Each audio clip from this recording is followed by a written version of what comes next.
서울 야담에 오신 걸 환영합니다. 구독, 좋아요 눌러주세요. 오늘 야담 시작합니다. 옛날 옛적 한양 도성 남쪽 끝자락에 서윤이라 불리는 젊은 청산과부가 살고 있었습니다. 그녀는 달조차 부끄러워 구름 뒤로 숨을 만큼 빼어난 미색을 지녔으나 그 고운 얼굴에는 언제나 짙은 수심이 드리워져 있었지요. 일찍이 서방을 여의고 시댁에 얹혀 사는 처지였기에 그녀의 삶은 살얼음판과도 같았습니다. 그러던 어느 날 고요하던 대감만인 댁담장을 넘어 해괴망측한 소문이 온 마을을 뒤덮기 시작했습니다.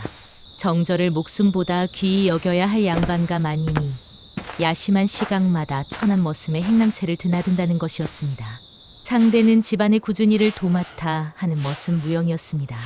그는 곰처럼 거대한 덩치를 가졌으나 말 한마디 못하는 벙어리였지요. 시댁 어른들은 가문의 망신살이 뻗쳤다며 노발대발하였고 하인들조차 수군대며 혀를 찼습니다. 마을 사람들의 손가락질과 시댁의 서슬퍼런 눈총이 쏟아졌습니다. 하지만 서윤은 입술을 피가 맺히도록 깨물면서도 어떠한 변명도 하지 않았습니다. 그저 차가운 방 안에서 깊은 밤이 오기만을 기다릴 뿐이었습니다. 같은 어둠이 내려앉고 개 짖는 소리마저 잦아든 야심한 시각이었습니다. 서윤은 익숙한 듯 방문을 열고 나와 그림자처럼 행랑채로 스며들었습니다. 그녀가 남들의 눈을 피해 밤마다 이 방을 찾은 지도 벌써 수개월째였습니다. 퀴퀴한 냄새가 코를 찌르는 좁은 방 안, 희미한 등잔불 아래 짐승처럼 웅크린 산에 무영이 있었습니다. 서윤은 품속에서 훔쳐온 주먹밥과 약병을 꺼내 놓았습니다. 낮에는 시어머니의 서슬 퍼런 감시 때문에 물 한 모금 건네기 어려웠기에 모두가 잠든 이 시간만이 그를 살릴 수 있는 유일한 기회였지요. 무영의 꼴은 말이 아니었습니다. 가세가 기울며 독이 오른 시댁 식구들은 툭하면 말 못하는 그를 화풀이 대상으로 삼았습니다. 게다가 오늘은 빚독촉을 하러 온 조 대감의 행차에 실수로 물을 튀겼다는 이유로 멍석마리까지 당해 등판은 갈갈이 찢긴 짐승의 가죽처럼 참혹했습니다. 미안해요. 내가 해줄 수 있는 게 이것뿐이라. 서윤은 눈물을 삼키며 떨리는 손으로 약을 발랐습니다. 자신 또한 이 집의 죄인처럼 갇혀 사는 처지였기에 말 못하는 짐승 취급을 받는 그에게서 자신의 모습을 보았는지도 모릅니다. 치료가 끝날 무렵 주먹밥을 허겁지겁 삼키던 무영의 눈동자가 잠시 서윤의 얼굴에 머물렀습니다. 그 찰나 헝클어진 머리칼 사이로 보인 그의 눈빛은 바보의 그것이 아니었습니다. 마치 깊은 연못 속에 숨겨둔 칼날처럼 서늘하고 예리한 빛이 스치고 지나갔지요. 서윤은 순간 등골이 오싹했지만 이내 잘못 본 것이려니 하고 서둘러 어둠 속으로 사라졌습니다. 며칠 뒤 우려했던 일이 기어코 터지고 말았습니다. 고을의 악질 부호인 조 대감이 수하들을 대동하고 빚 문서를 흔들며 들이닥친 것이지요. 그는 마치 먹잇감을 노리는 늑대처럼 번들거리는 눈으로 앞마당을 휘저었습니다. 기한이 지났으니 약조대로 이 집과 전답은 모두 내 것이오. 시어머니는 마당에 주저앉아 아이고 곡소리를 내며 통곡했지만 조 대감은 코웃음만 칠 뿐이었습니다. 그의 탐욕스러운 시선은 곧장 서윤에게로 꽂혔습니다. 겉으로는 점잖게 빚을 독촉하는 체했으나 끈적한 눈빛은 과부인 서윤을 첩으로 삼으려는 음흉한 흑심을 여실히 드러내고 있었지요. 서윤은 직감했습니다. 이 집안의 운명은 다했으며 자신 또한 저 늙은 능구렁이의 소나기에 떨어질 절체절명의 위기에 처했다는 것을 말이지요. 집안이 넘어가면 멀쩡한 하인들은 뿔뿔이 노비 시장에 팔려가 짐승보다 못한 고초를 겪을 것이 불보듯 뻔했습니다. 특히 모진 매질에도 묵묵히 버티던 벙어리 무영의 멍든 얼굴이 떠오르자 그녀의 가슴은 천근만근 납덩이를 매단 듯 무거워졌습니다. 그날 밤 서윤은 하얗게 타들어가는 촛불 앞에서 비장한 결단을 내렸습니다. 탐욕스러운 조 대감의 첩실이 되어 평생을 놀이개로 사느니 차라리 스스로 더러운 운명을 뒤집어 쓰고 이 지옥 같은 곳을 제 발로 걸어 나가기로 마음먹은 것이지요. 그녀는 마을에 퍼진 흉흉한 소문을 역이용하기로 했습니다. 그래, 내 기꺼이 부정한 여인이 되어주마. 양반가의 엄격한 규율상 감히 종놈과 통정한 며느리는 가문의 수치라 하여 즉시 내처질 터였습니다. 조 대감이 손을 쓰기 전에 먼저 쫓겨난다면 적어도 그의 더러운 소나기에서는 벗어날 수 있을 것이라 판단한 겁니다. 그것은 벼랑 끝에 몰린 그녀가 선택할 수 있는 유일하고도 가장 비참한 동아줄이었습니다. 비록 몸은 진흙탕에 구를지언정 영혼만은 그 누구에게도 짓밟히지 않겠다는 서윤의 눈동자가 어둠 속에서 서늘하게 빛났습니다. 거사를 치르기로 한 날 새벽, 서윤은 떨리는 손으로 안방 깊숙이 숨겨진 괴짝을 열었습니다. 그 안에는 집안 하인들의 목숨줄과도 같은 노비 문서들이 수북이 쌓여 있었지요. 이대로 집안이 조 대감에게 넘어가면 저들은 뿔뿔이 흩어져 평생을 짐승처럼 부려지거나 팔려갈 운명이었습니다. 부디 멀리 달아나시오. 서윤은 망설임 없이 문서 뭉치를 꺼내 아궁이 불 속으로 던져 넣었습니다. 매캐한 연기와 함께 종이들이 붉은 화염에 휩싸여 활활 타오르기 시작했습니다. 누군가의 평생을 올가매던 족쇄가 한 줌의 재로 변해 허공으로 흩어지는 순간이었습니다. 타닥타닥 타오르는 불꽃을 바라보는 서윤의 눈가에 그만 물기가 맺히고 말았습니다. 이것은 그녀가 이 매정한 집안에 베푸는 마지막 자비이자 유일하게 마음을 나누었던 무영에게 보내는 작별 인사였습니다. 날이 밝고 자신이 쫓겨나 집안이 발칵 뒤집히면 그 혼란을 틈타 모두가 도망치기를 간절히 바랄 뿐이었습니다. 하늘도 그녀의 기구한 운명을 슬퍼하는지 억수 같은 장대비가 쏟아져 내렸습니다. 서윤은 얇은 소복 하나에 의지한 채 매몰차게 닫힌 대문 밖으로 내쳐지고 말았지요. 그녀의 등 뒤로 가문의 수치라며 소금을 뿌리는 소리가 들려왔지만 서윤은 뒤도 돌아보지 않고 진흙탕 길을 걸었습니다. 한치 앞도 보이지 않는 빗속을 비틀거리며 걷던 서윤은 그만 다리에 힘이 풀려 털썩 주저앉고 말았습니다. 뼛속까지 파고드는 한기의 의식이 가물가물해지던 찰나였습니다. 빗소리를 뚫고 묵직한 발자국 소리가 들려오더니 누군가 그녀의 위로 커다란 그림자를 들이웠습니다. 힘겹게 고개를 드니 짐승 같은 덩치의 사내가 비를 맞으며 우뚝 서 있었습니다. 무영이었습니다. 서윤은 헛것을 보나 싶어 눈을 비볐습니다. 그런데 놀랍게도 언제나 초점 없이 흐리멍덩하던 그의 눈빛이 아니었습니다. 비에 젖은 머리카락 사이로 드러난 그의 두 눈은 마치 사냥감을 노리는 범처럼 형형하게 빛나고 있었습니다. 그는 말없이 서윤을 번쩍 안아들더니 성큼성큼 산속을 향해 걷기 시작했습니다. 비가 피할 수 있는 깊은 산속 바위 동굴에 도착해서야 무영은 서윤을 조심스레 내려놓았습니다. 서윤은 추위와 공포에 질려 덜덜 떨며 그를 올려다보았지요. 그때 벙어리인 줄만 알았던 무영의 입술이 열리며 서윤의 귀를 의심케 하는 낮고 묵직한 목소리가 동굴을 울렸습니다. 마님, 송구하옵니다. 제 도착이 늦어 고초를 겪으셨습니다. 서윤은 너무나 놀라 입을 다물지 못했습니다. 무영은 젖은 품 속에서 주섬주섬 무언가를 꺼내 서윤의 떨리는 손에 쥐어주었습니다. 그것은 투박한 머슴의 손과는 전혀 어울리지 않는 물건이었습니다. 희미한 달빛을 받아 피처럼 붉게 번뜩이는 오유, 그 표면에는 정교하게 조각된 용록 문양이 당장이라도 승천할 듯 꿈틀대고 있었지요. 바로 왕실의 종친이나 고위 관료만이 지닐 수 있다는 귀하디귀한 붉은 용옥패였습니다. 이것은 서윤의 눈동자가 지진이 난 듯 흔들렸습니다. 눈앞의 사내는 더 이상 매질을 당하던 천한 머슴이 아니었습니다. 누더기 옷 속에 감춰져 있던 서슬퍼런 기품과 위엄이 비로소 그 껍질을 깨고 드러난 것이지요. 서윤은 믿을 수 없다는 표정으로 붉은 용옥패와 사내의 얼굴을 번갈아 보았습니다. 그러자 그는 젖은 머리카락을 쓸어 넘기며 정중히 예를 갖추어 고개를 숙였습니다. 소인, 아니 소신, 강진우라 하옵니다. 강진우. 그 이름은 서윤도 익히 들어 알고 있는 이름이었습니다. 몇 해 전 영무 누명을 쓰고 멸문지화를 당한 병조판서 강대감 댁의 유일한 생존자이자 당대 최고의 무과 장원 급제자였던 바로 그 인물이었기 때문이지요.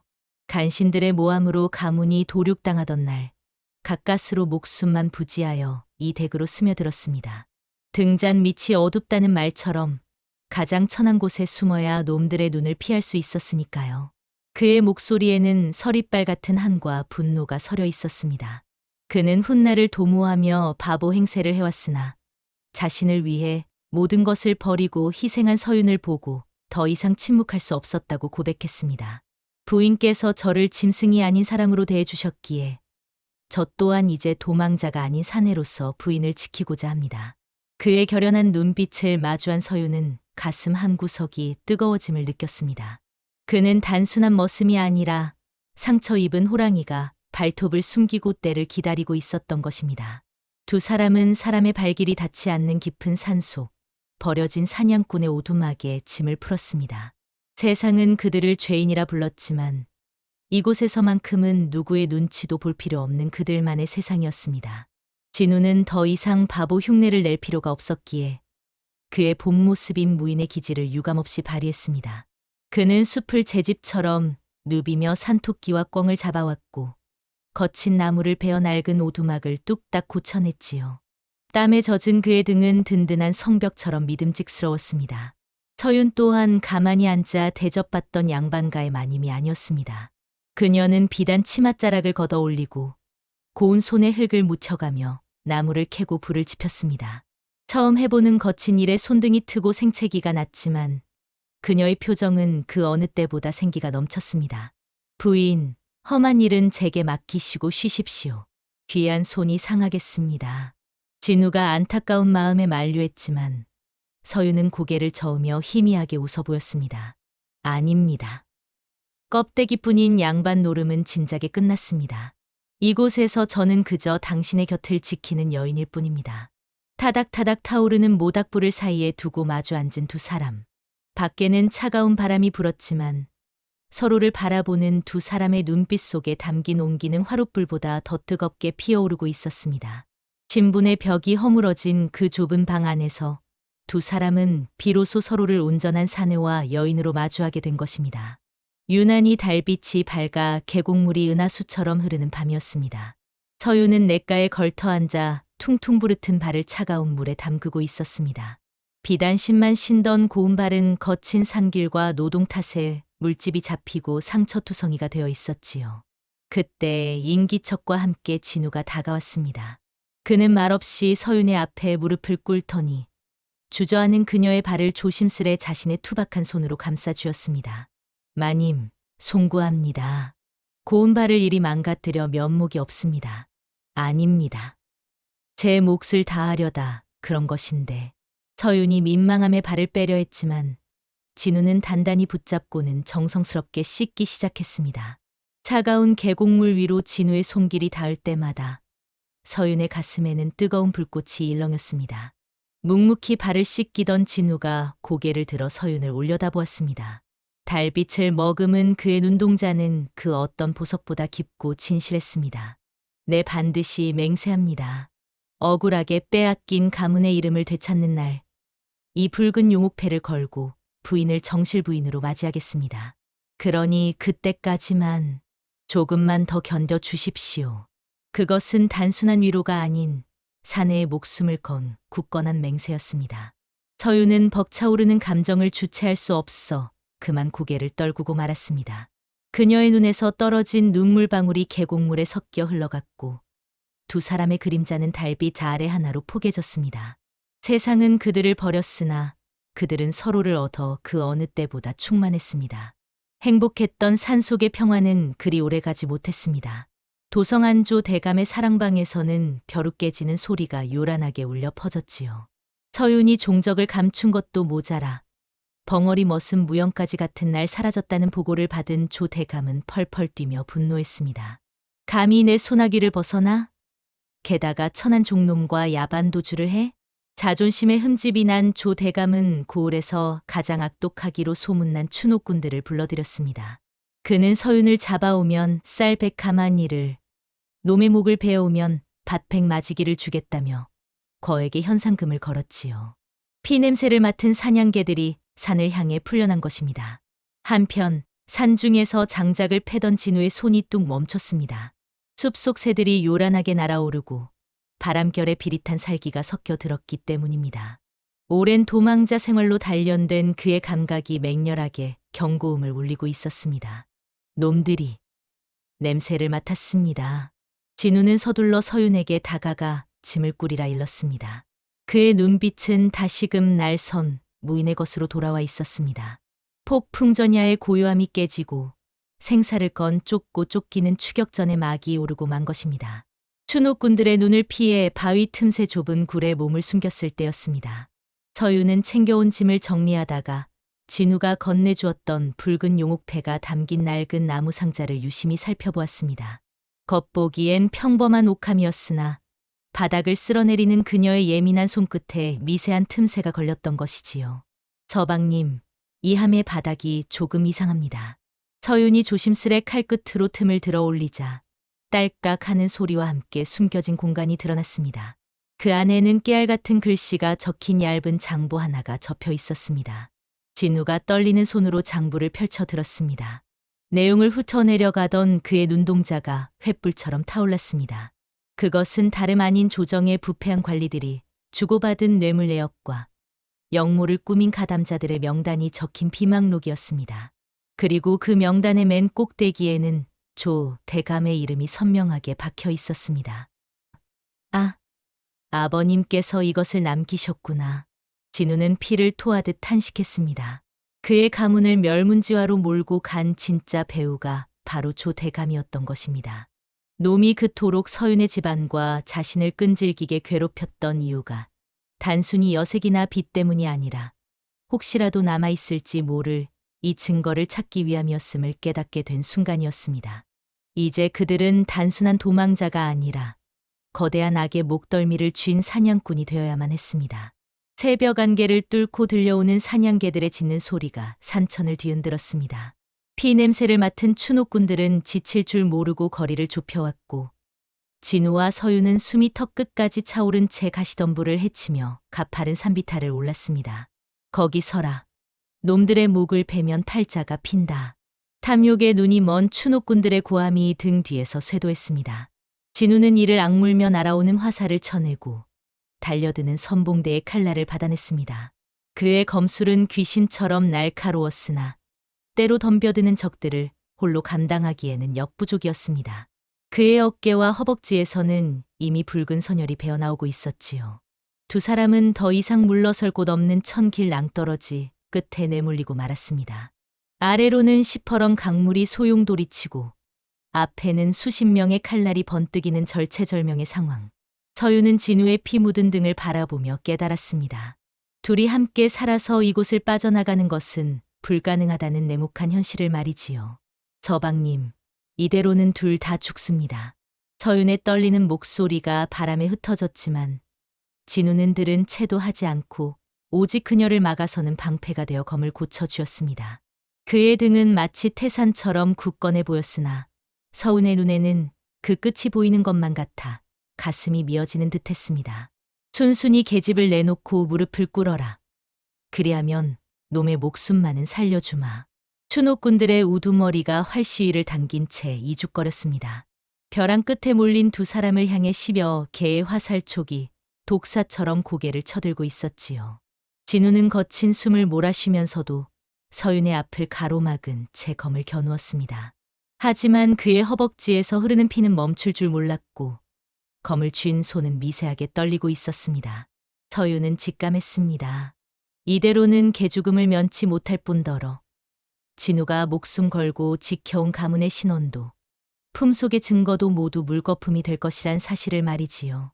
그녀는 옥함이 든 보따리를 진우의 허리춤에 단단히 묶어주며 결심을 굳혔습니다. 서방님, 저를 믿으십니까? 서윤의 뜬금없는 물음에 진우가 뒤를 돌아보았습니다. 서윤은 애써 미소 지으며 그의 뺨을 어루만졌습니다. 살아야 합니다. 반드시 살아남아 저 더러운 자들을 벌하고 훗날 저를 데리러 와 주십시오. 그것은 이승에서의 마지막이 될지도 모르는 애절한 당부였습니다. 진우가 무언가 말하려 입을 떼는 순간 서윤은 그에게 작별의 입맞춤을 하는 척하며 귓가에 속삭였습니다. 용서하세요. 그 말과 동시에 서윤은 있는 힘을 다해 진우를 벼랑 아래 강물로 떠밀어 버렸습니다. 부인. 진우의 절규가 메아리치며 허공을 갈랐고 그의 몸은 시퍼런 강물 속으로 풍덩 소리를 내며 사라졌습니다. 서윤은 텅 빈 벼랑 끝에 홀로 남아 달려드는 추노꾼들을 향해 표독스러운 눈빛을 쏘아보았습니다. 사랑하는 이를 살리기 위해 스스로 늑대 소굴로 걸어 들어간 것입니다. 서윤은 짐승처럼 포박당한 채 조 대감의 집 마당으로 끌려왔습니다. 머리채는 헝클어지고 하얀 소복은 진흙과 피로 얼룩져 있었으나 그녀의 고개만큼은 꼿꼿이 세워져 있었지요. 조 대감은 득이양양한 미소를 지으며 그녀의 턱을 거칠게 치켜 올렸습니다. 도망친 놈은 어디 있고 너만 왔느냐? 내 물건은 어디에 숨겼어? 조 대감의 고함에도 서윤은 차가운 눈빛으로 그를 쏘아볼 뿐 입술을 굳게 다물었습니다. 분노한 조 대감이 그녀의 뺨을 후려쳤지만 서윤은 신음소리 한 번 내지 않았습니다. 그녀가 시간을 벌어야만 진우가 무사히 한양으로 갈 수 있었기에 온몸으로 받아내는 매질조차 기꺼이 감내한 것입니다. 그녀는 곧 차가운 헛간에 갇히고 말았지만 마음속 불씨만큼은 꺼지지 않았습니다. 한편 거친 물살에 휩쓸려 떠내려가던 진우는 하류의 모래톱에 가까스로 처박혔습니다. 온몸이 부서질 듯한 고통보다 더 괴로운 것은 사랑하는 여인을 사지에 두고 혼자 살아남았다는 죄책감이었습니다. 그는 젖은 모래 바닥을 치며 짐승처럼 울부짖었습니다. 아, 내가 죽었어야 했는데. 하지만 그의 허리춤에는 서윤이 목숨 걸고 지켜낸 옥함이 단단히 묶여 있었습니다. 진우는 이를 악물고 비틀거리는 몸을 일으켜 세웠습니다. 지금 죽는 것은 서윤의 희생을 헛되게 하는 일이었지요. 그의 눈에서 흐르던 눈물이 마르고 그 자리에 서슬퍼런 살기가 채워졌습니다. 그는 피 맺힌 다리를 질질 끌며 한양 도성을 향해 첫 발을 내디뎠습니다. 피투성이가 된 다리를 끌고 한양 도성에 당도한 진우의 몰골은 거지나 다름없었습니다. 궐문 앞을 지키던 수문장들이 창을 겨누며 그를 막아섰지요. 하나 진우는 물러서지 않았습니다. 그는 품속 깊이 간직해온 서윤이 목숨을 걸고 지켜낸 붉은 용옥패를 꺼내 들어 수문장의 눈앞에 내밀었습니다. 나는 억울하게 멸문된 강 판서의 아들 강진우다. 주상 전하께 바칠 것이 있어 왔으니 길을 비켜라. 햇살을 받아 붉게 타오르는 용옥패의 위용에 수문장들의 안색이 하얗게 질렸습니다. 그것은 단순한 폐물이 아니라 왕의 신임을 받는 자만이 가질 수 있는 징표였기 때문입니다. 고지어 굳게 닫혀있던 궁궐의 문이 열리고 진우는 절뚝거리는 걸음으로 어전으로 향했습니다. 그는 왕 앞에 엎드려 서윤이 찾아낸 비밀 장부를 바쳤습니다. 그 안에는 조 대감이 역모를 꾸미고 충신들을 모함한 증거가 낱낱이 기록되어 있었습니다. 장부를 읽어 내려가는 왕의 용안에 서리빨 같은 분노가 서리기 시작했습니다. 진우는 바닥에 머리를 찌우며 읍소했습니다. 전하, 소신의 목숨은 중요치 않으나 지금 이 순간에도 악의 구렁텅이에서 고통받고 있는 한 여인을 구해주시옵소서. 한편 서윤이 갇힌 고을에서는 조 대감의 성대한 잔치가 벌어지고 있었습니다. 그는 눈에 가시 갔던 진우가 강물에 빠져 죽었다고 믿고 이제는 서윤을 자신의 첩으로 삼을 일만 남았다며 거드름을 피웠지요. 마당에는 기름진 음식 냄새가 진동하고 기생들의 웃음소리가 흐드러졌습니다. 여봐라, 그 계집을 끌어내라. 오늘 밤 내 수청을 들게 할 것이다. 고지어 포박된 서윤이 짐승처럼 끌려 나왔습니다. 며칠간 물 한 모금 마시지 못해 입술은 쩍쩍 갈라지고 얼굴은 반쪽이 되었으나 그녀의 눈빛만은 여전히 표독스럽게 살아 있었습니다. 조 대감은 술잔을 기울이며 비릿한 웃음을 흘렸습니다.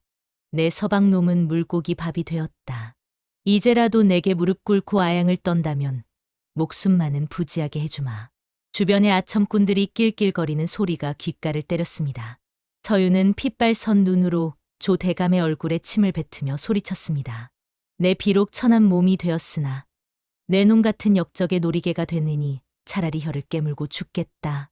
분노한 조 대감이 술상을 엎으며 서윤의 머리채를 휘어잡으려는 찰나 굳게 닫혀있던 대문이 굉음과 함께 박살나며 먼지구름이 피어올랐습니다.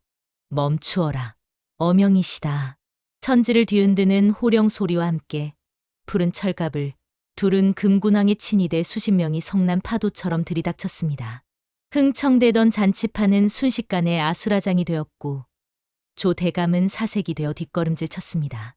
그리고 갈라진 금군들 사이로 한 사내가 위풍당당하게 걸어 들어왔습니다. 더 이상 누더기를 걸친 멋은 무용이 아니었습니다. 머리에는 관을 쓰고 몸에는 화려한 관복을 입었으며 허리춤에는 서윤이 지켜낸 붉은 용옥패가 찬란하게 빛나고 있는 사내. 바로 강진우였습니다. 네. 내 놈이 어떻게? 조 대감은 귀신이라도 본 듯 털썩 주저앉고 말았습니다. 진우는 차가운 눈으로 그를 내려다보며 추상 같은 목소리로 꾸짖었습니다. 내 놈의 추악한 죄상은 만천하에 드러났다. 내 오늘 억울하게 죽어간 내 가족들과 핍박받은 백성들의 이름으로 너를 단죄하러 왔다. 그의 손에 들린 섯을 퍼런 칼날이 햇빛을 받아 번뜩이자 잔치판에 모여있던 모든 이들이 숨을 죽였습니다. 그것은 벼랑 끝에서 죽어가던 머슴의 복수가 아닌 정의의 심판이 내려지는 순간이었습니다. 여봐라, 저 역적놈을 당장 포박하라. 진우의 명령이 떨어지자 금군들이 달려들어 조 대감과 그 수하들을 굴비 엮듯 잡아묶었습니다. 조 대감은 발악하며 살려달라 애원했지만 그가 저지른 죄의 무게는 그 어떤 변명으로도 씻을 수 없었지요. 그가 쌓아올린 부귀영화는 한여름 밤의 꿈처럼 허망하게 무너져 내렸습니다. 상황이 정리되자 진우는 칼을 거두고 멍하니 서 있는 서윤에게 다가갔습니다. 그는 떨리는 손으로 서윤의 포박을 풀어주었습니다. 거친 밧줄 자국이 선명한 그녀의 손목을 보자 강인했던 장군의 눈에서도 뜨거운 눈물이 왈칵 쏟아졌습니다. 부인, 늦어서 미안하오. 정말 미안하오. 서윤은 꿈인지 생시인지 분간하지 못한 채 눈앞에 화려한 사내를 어루만졌습니다. 차가운 갑옷의 감촉 너머로 익숙한 체온이 느껴지자 참았던 울음이 터져 나왔습니다. 저방님, 살아 계셨군요. 정말로 돌아오셨군요. 진우는 서윤을 부서질라 품에 꽉 안았습니다. 피비린내 나는 복수의 현장 한가운데서 두 사람은 서로의 생존을 확인하며 하염없이 눈물을 흘렸습니다. 악은 처단되었고 길고 길었던 시련의 밤도 비로소 끝이 났습니다. 계절이 바뀌어 따스한 봄바람이 불어올 무렵 한양의 강 대감 댁에서는 성대한 혼례가 열렸습니다. 영모의 누명을 벗고 가문을 다시 일으킨 강진우와 온갖 고난 속에서도 지조를 잃지 않은 서윤의 혼례식이었지요. 신랑 진우는 늠름했고 연지곤지를 찍은 신부 서윤은 그 어느 때보다 아름다웠습니다. 진우는 혼례상 앞에서 품속에 간직했던 붉은 용옥패를 꺼내 서윤의 고름에 정표로 메어 주었습니다. 이 옥패가 돌고 돌아 제 주인을 찾았습니다. 내 목숨보다 귀한 것은 벼슬도 재물도 아닌 바로 당신입니다. 서윤은 수줍게 미소 지으며 그의 손을 맞잡았습니다. 하객으로 참석한 옛마을 사람들과 자유를 얻은 하인들이 두 사람을 향해 꽃잎을 뿌리며 축복했습니다. 옛말에 고진감내 구진간 라이라 하였습니다. 쓴 것이 다하면 단 것이 온다는 뜻이지요. 세상의 편견과 모진 시련 속에서도 서로를 향한 믿음을 놓지 않았던 두 사람의 사랑은 붉은 용옥패처럼 영원히 빛나게 되었습니다. 오늘의 이야기는 여기까지입니다. 겉모습만 보고 사람을 판단하지 말 것이며 진실한 사랑은 그 어떤 신분과 위기도 뛰어넘는다는 교훈을 되새겨봅니다. 다음 영상을 빠르게 만나보시려면 좋아요와 구독을 눌러주세요. 그럼 더 재미있는 영상으로 찾아뵙겠습니다. 모두 행복한 하루 보내세요.